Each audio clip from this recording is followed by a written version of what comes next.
امام اعظم کی بارگاہ میں ایک شاگرد آتا ہے، ایک سوال پوچھتا ہے، ابی واوین او بی واوین، ابی واوین او بی واوین، فرمایا بی واوین۔ اس نے کہا بارک اللہ فیک کما بارک فی لا ولا، آپ نے فرمایا آمین وجزاک اللہ خیرا، چلا گیا۔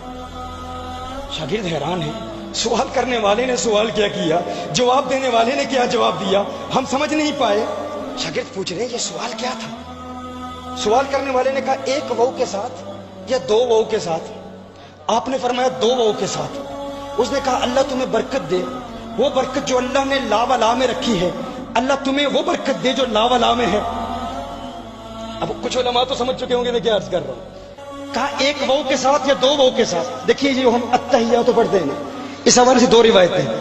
ایک روایت تشہد میں آپ سب پڑھتے ہو نا، التحیات للہ والصلوات والطیبات، ایک روایت میں التحیات للہ والصلوات الطیبات، ایک روایت میں دو وو ہیں، ایک روایت میں ایک وو ہے۔ سوال کرنے والے نے پوچھا کہ نماز میں جب ہم التحیات پڑھتے ہیں تو ایک وو کے ساتھ پڑھیں یا دو وو کے ساتھ پڑھیں؟ اب اس نے اپنے سوال میں یہ بات کی نہیں، اس نے صرف یہ کہا ابی واوین او بی واوین، ایک وو یا دو وو۔ اب امام اعظم کی فراست دیکھیں، آپ کی ذہانت دیکھیں، آپ کی فطانت دیکھیں، یہ ان کی کرامت ہے۔ یہ جو فراست ہے نا، اس کا تعلق بھی کرامت سے ہوتا ہے، فراست کا تعلق بھی کرامت سے ہے۔ یہ جو ڈیوائن وزڈم ہے نا، اتقوا فراست المؤمن فانه ينظر بنور اللہ، مومن کی فراست سے ڈرو کہ وہ اللہ کے نور سے دیکھتا ہے۔ متوسمین، قرآن کریم میں ہے ان فی ذلک الآیات للمتوسمین۔ امام ترمذی نے اس کا ترجمہ کیا ہے، کہا کہ بعض اہل علم کے لیے کہ نزدیک متوسمین سے مراد متفرسین ہیں، فراست والے ہیں۔ یہ فراست کن کو ملتی ہے؟ اللہ کے ولیوں کو ملتی ہے۔ یہ دلوں کی کیفیات کو جانتے ہیں، دلوں کی حالتوں کو جانتے ہیں۔ تو سوال کرنے والے نے کہا ایک وو کے ساتھ یا دو وو کے ساتھ؟ کہا دو وو کے ساتھ۔ امام اعظم نے جواب دیا کہ جب نماز پڑھو تو یوں پڑھو التحیات للہ والصلوات والطیبات۔ اس نے کہا بارک اللہ فیک کما بارک فی لا ولا، اللہ تعالیٰ تم میں وہ برکت پیدا کر دے جو برکت لا ولا میں پیدا کی تھی۔ لا ولا، اب لا ولا کا مطلب کیا ہے؟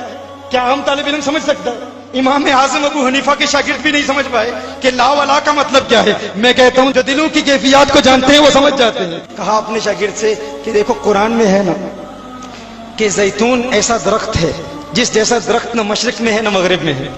کہا جب میں نے اس کے سوال کا جواب دے دیا، اس نے کہا ابی واوین او بی واوین، ایک وو کے ساتھ یا دو وو کے ساتھ؟ تو میں نے کہا دو وو کے ساتھ، التحیات للہ والصلوات والطیبات۔ وہ اس قدر خوش ہوا کہ انہوں نے میرے دل میں پیدا ہونے والے خیالات کو بھی سمجھ لیا ہے، میرے سوال کو سمجھ لیا ہے۔ تو اس نے کہا اللہ نے تجھے اتنا علم دیا، اللہ تجھے تیرے علم میں وہ برکت پیدا فرما دے جو لا ولا میں پیدا کی۔ لا ولا کا مطلب کیا ہے؟ کہ زیتون ایسا درخت ہے جس جیسا درخت نہ مشرق میں پایا جاتا ہے نہ مغرب میں پایا جاتا ہے۔ کہا ہے امام تیری عظمت پہ قربان، اللہ نے تجھے ایسا علم عطا فرمایا، تو دلوں میں پیدا ہونے والے خیالات کو بھی جانتا ہے۔ اللہ تیرے علم میں وہ برکت پیدا فرما دے جو برکت زیتون کے درخت میں پیدا کی تھی، کہ زیتون کے درخت جیسا درخت نہ مشرق میں پایا جاتا ہے نہ مغرب میں پایا جاتا ہے۔ اللہ تیرے علم میں وہ برکت پیدا کر دے کہ تیرے جیسا امام نہ مشرق میں ہو نہ مغرب میں۔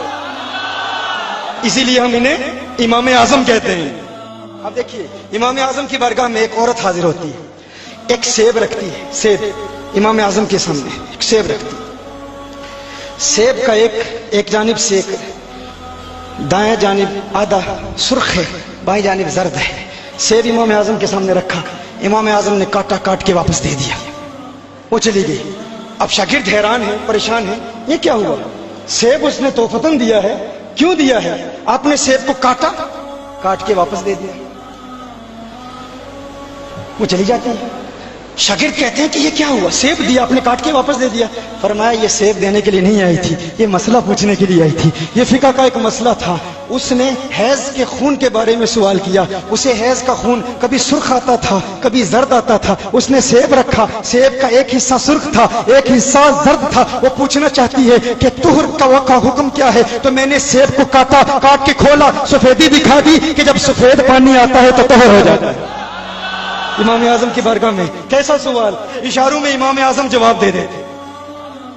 طہر کا حکم کیسے بتایا؟ سیب کاٹ کر بتایا۔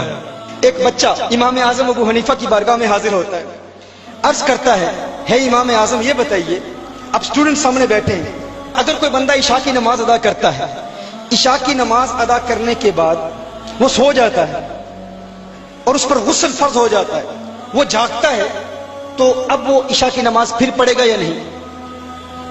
امام اعظم ابو حنیفہ نے فرمایا پھر پڑھے گا۔ اس نے سوال کیا، سوال کر کے وہ چلا گیا۔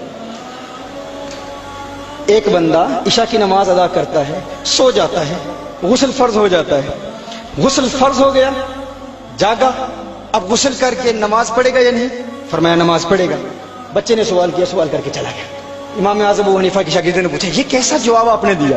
امام اعظم نے ارشاد فرمایا یہ بچہ بڑا ذہین ہے، یہ ذہین بھی ہے اور شرمیلا بھی ہے، یہ اوروں کے بارے میں سوال نہیں کر رہا تھا، یہ در حقیقت اپنے متعلق سوال کر رہا تھا۔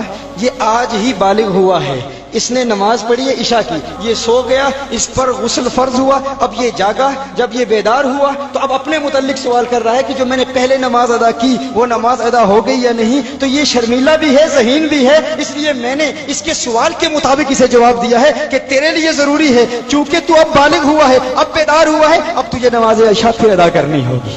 میں کہتا ہوں کہ امام اعظم کو کس نے بتایا تھا کہ یہ ابھی بالغ ہوا ہے؟ کس نے بتایا تھا؟ یہی وہ فراست ہے